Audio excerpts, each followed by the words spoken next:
There is a place at the edge of everything we can see. Not the edge of space. Space has no edge. But the edge of our sight. The furthest point our light, our instruments, our entire accumulated human understanding can reach before the universe simply goes dark.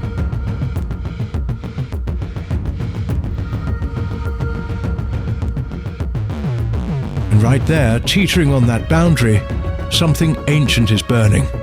It has no name that means anything, just a catalogue number. A bureaucratic label stamped onto a photographic plate in 1957 by astronomers who had no idea what they were looking at. No idea that the faint blue smudge in their telescope, something they assumed was just another unremarkable star, was actually one of the most violent, most powerful, most incomprehensibly massive objects the universe has ever produced. They called it Ton 618, and it should not exist. Here is what we know.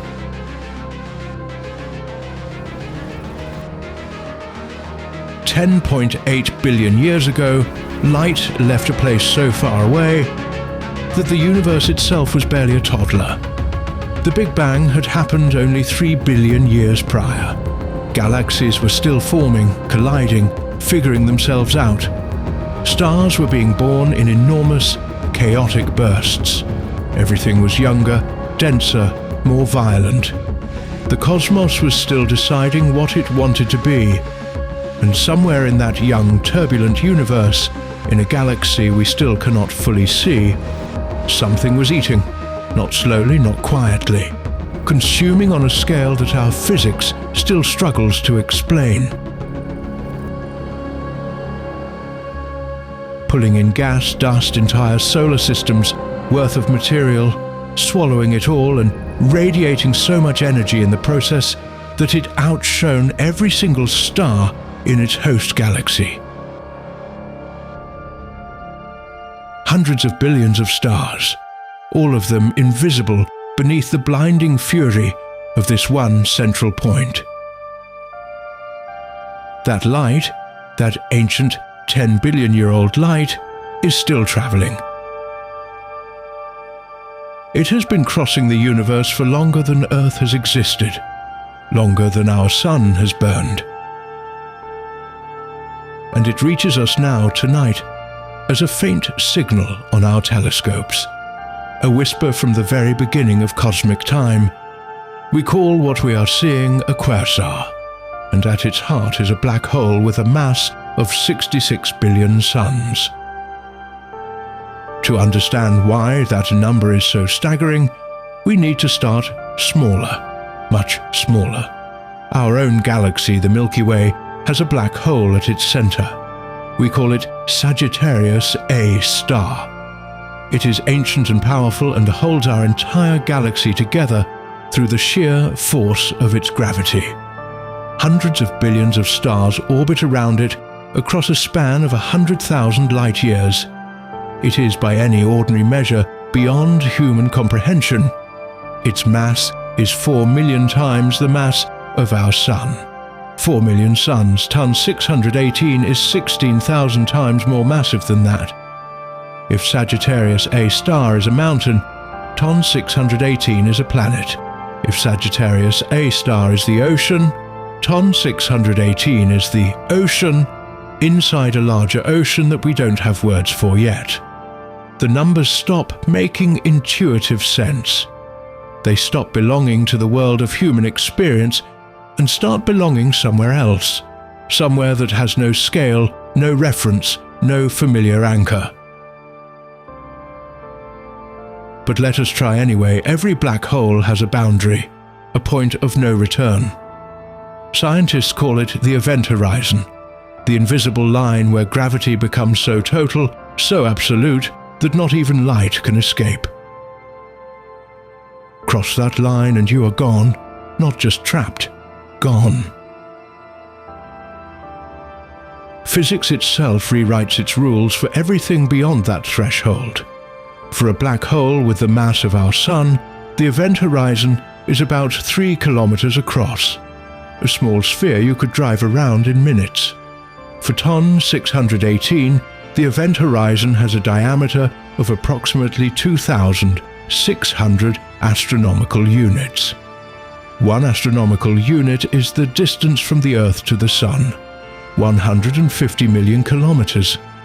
It is the unit we use to measure our solar system because our solar system is so large that regular distances stop being useful. Earth to Sun, 1 astronomical unit. Earth to Jupiter, 5 astronomical units. Earth to Neptune, the outermost planet, 30 astronomical units. TON 618's event horizon, 2,600 astronomical units, 40 times the distance from the Sun to Neptune. If you place TON 618 where our Sun sits right now, its event horizon, the boundary of its darkness, would swallow every planet, every moon, every asteroid, every comet, every fragment of rock and ice that orbits our star. It would consume the entire solar system and then keep going and going and going. You could fit our entire solar system inside TON 618's event horizon 40 times over. Everything we have ever known, every world humanity has ever looked up at and wondered about. Gone 40 times over, and if you tried to cross that event horizon, if you somehow traveled at the speed of light from one side to the other, it would take you 11 days. 11 days of moving at 300,000 kilometers per second just to get from one edge of the darkness to the other. Light takes 8 minutes to travel from the Sun to Earth, 11 days to cross TON 618. Now we need to talk about light, because light is what TON 618 does best. And the contradiction is what makes it so extraordinary. A black hole, by definition, produces no light. It is the most perfectly dark object the universe allows. And yet TON 618 is one of the brightest things in the observable universe. This is not a paradox.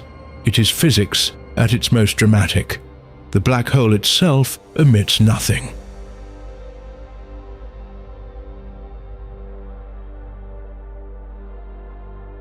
But around it, just outside the event horizon, is an accretion disk, a vast, spinning storm of gas and dust and torn-apart matter that has been pulled inward from surrounding space. This material does not fall straight in.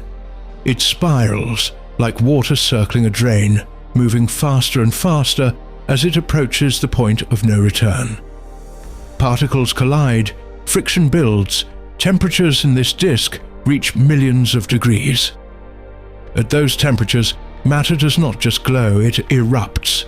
It radiates energy across the entire electromagnetic spectrum: radio waves, infrared, visible light, ultraviolet, X-rays. All of it pouring outward in every direction simultaneously.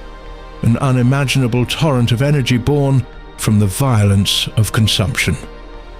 TON 618 at its peak was radiating energy equivalent to 140 trillion times the brightness of our Sun. 140 trillion. Our Sun is bright enough to sustain life on Earth from 93 million miles away.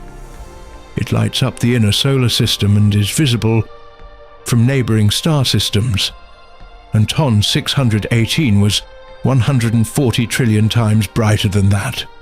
Brighter than its entire host galaxy, all of its hundreds of billions of stars combined, by an enormous margin. A single object outshining an entire galaxy, the way a lighthouse outshines a candle. And from 18 billion light-years away, we can still see it. But here is where the story becomes something more than just numbers. Here is where it becomes strange and a little haunting. The light we are seeing left TON 618 10.8 billion years ago. It has been traveling through the expanding universe ever since. through the formation and death of stars, through the birth of our solar system, through the entire history of life on Earth.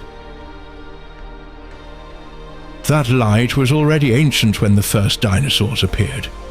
It was already halfway here when our planet formed from a collapsing cloud of gas and dust, and it just reached us. Which means everything we know about TON 618, its mass, its brightness, its enormous black hole, describes something that existed 10.8 billion years ago.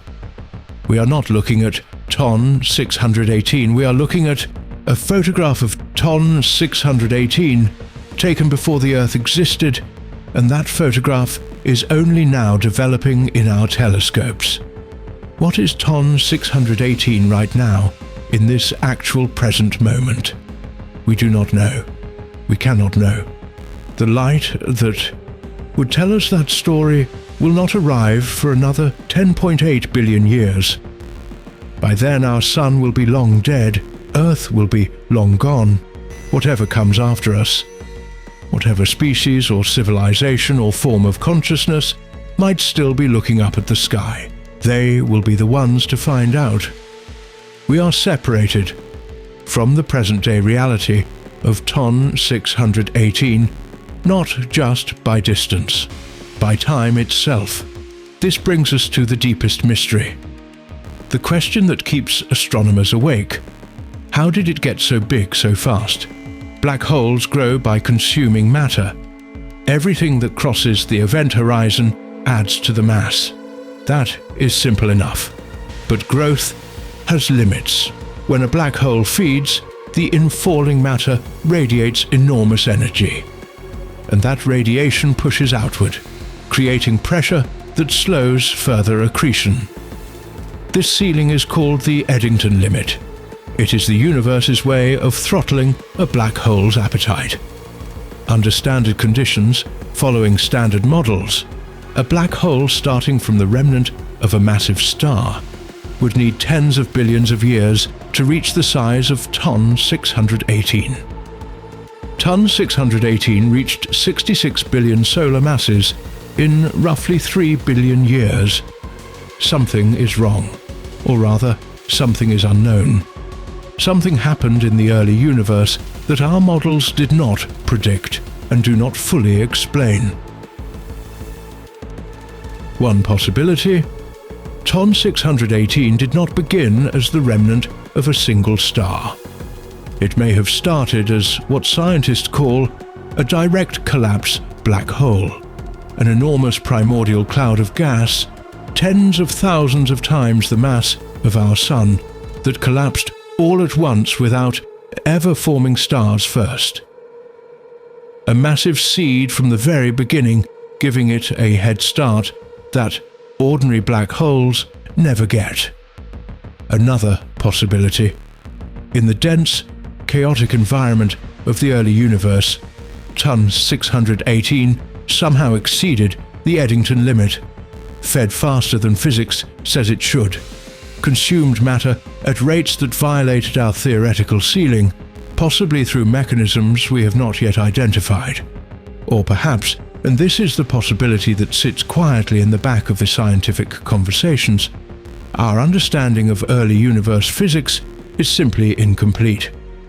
TON 618 may be telling us that the rules we have written down are not wrong exactly, just insufficient. Just smaller than the reality they were meant to describe. The universe has always been larger than our theories about it. There is one more thing to understand about TON 618. Something beyond the mass, beyond the brightness, beyond the impossible growth rate. It is a time machine. When astronomers study the ancient light from TON 618, they are not just observing a black hole.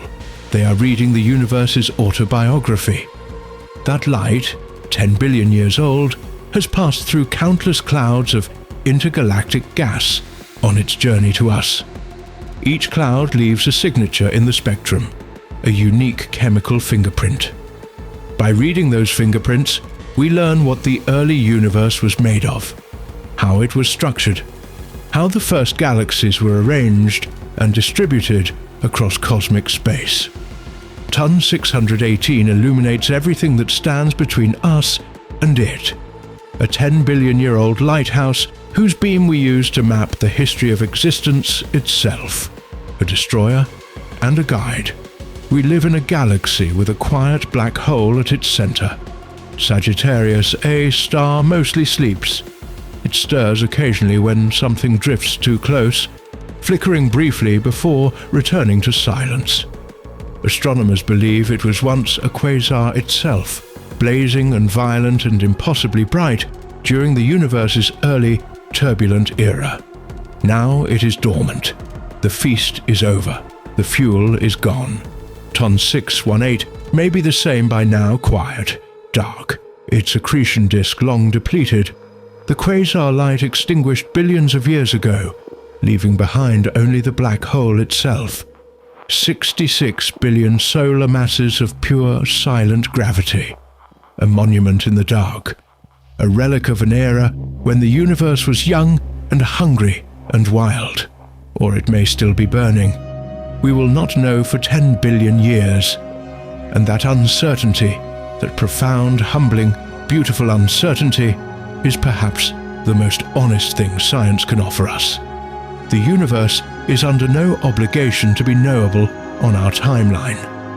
It operates on scales that dwarf not just our lives, but our civilization, our species, our world. We are small creatures with large questions. And somewhere out there, 18 billion light years away, separated from us by distance and time and 10 billion years of cosmic silence, one of the greatest objects that has ever existed is either blazing in ancient fire or resting in eternal dark.